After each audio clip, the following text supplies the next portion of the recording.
Hello, my name is Andrea Roca, and I'm a second-year medical student at Southeastern University, Dr. Kiran Patel College of Allopathic Medicine. For some time now, the healthcare community has been fearlessly battling the COVID-19 virus and all of its subsequent variants. They face unprecedented challenges and overwhelming numbers of patients. And so it's no wonder that the pandemic has only accelerated the increase in burnout within the medical community. And we know that burnout has a negative impact on patient health outcomes, as well as being able to lead to extreme mental health events like suicide. And so it was important to me to be able to research some form of solution to the problem at hand. And so the purpose of this study was to identify evidence-based interventions that can be used to mitigate burnout in healthcare providers during the COVID-19 pandemic. And the journey began using 3 databases, Pubmed, World of Science, and PsychINFO. And I used the key terms listed in the bottom left corner to search through exactly 1,587 articles that focus on assessing burnout. And the exclusion and inclusion criteria are also located on the left-hand side of this poster. And so articles that focused on burnout prevalence or that discussed interventions as suggestions rather than as data, those articles were excluded. Additional inclusion criteria included studies that were begun before the pandemic. We wanted to focus on articles during the pandemic.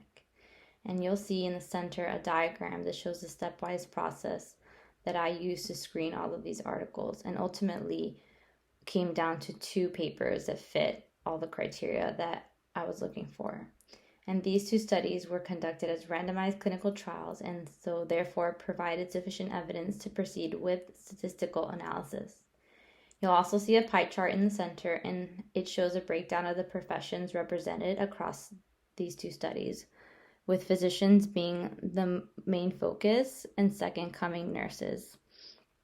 The first paper was conducted in the US and aimed to measure the effects of a remote heartfulness meditation practice on improving burnout by looking at loneliness and sleep quality in healthcare workers.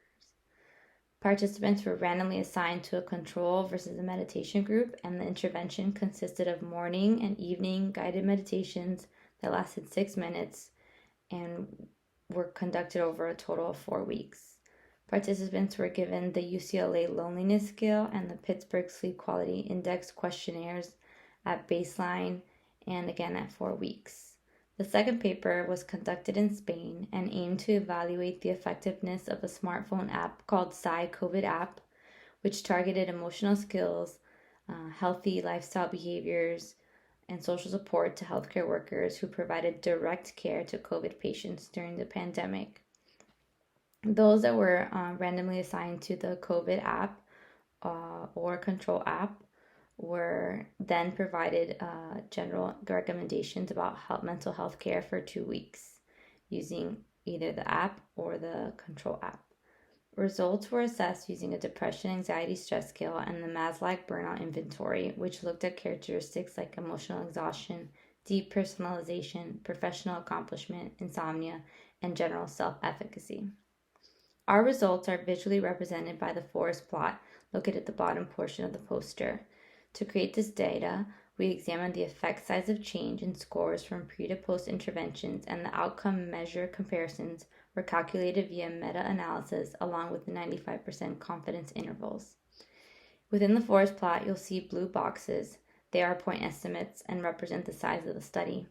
The horizontal lines represent the 95% confidence intervals. Any study line that crosses the vertical line in the middle in red, which represents the null effect, illustrates a not statistically significant result. As you can see, our graph shows all but 2 of the confidence intervals crossing the vertical line. In other words, it includes the null difference, and the data is not statistically significant. The only 2 significant results were for the Pittsburgh Sleep Quality Index, which showed an improvement in sleep at 4 weeks post-mindfulness intervention, and the Maslach Burnout Inventory, which showed a decrease in the feeling of professional accomplishment at 2 weeks after using the PsyCovid app. There's a green diamond there, and that represents the point estimate and confidence intervals when you combine and average all of the studies together. And there we found no pooled effect for the interventions. Heterogeneity represents how consistent the studies are, and as a rule of thumb, you would want the I-squared value to be less than 50%. Our I-squared value is 82.88%. And so the results are inconsistent due to some other reason other than chance, which is not a result that you have a lot of confidence in. And just in case you wanted to see this data presented in another way, in the far right of the forest plot, there are some numbers, and those are the numerical representation of the forest plot, and the point value is first, followed by the confidence interval in brackets. And so in conclusion, there's very limited evidence-based interventions that address medical burnout. If, as healthcare providers, we're required to use evidence-based medicine on our patients, why are we not setting the same standard for ourselves when it comes to our health? The well-being of healthcare providers should be just as much of a priority as the health of patients. Based on the results of this study, I highly suggest that we invest in discovering effective interventions that equip healthcare workers with tools and resources to better care for their mental health. I believe this is especially important given the uncertain future of the COVID-19 pandemic and the obvious stress that it is placing on our healthcare system, the healthcare workers, and patients alike. Thank you so much for your attention.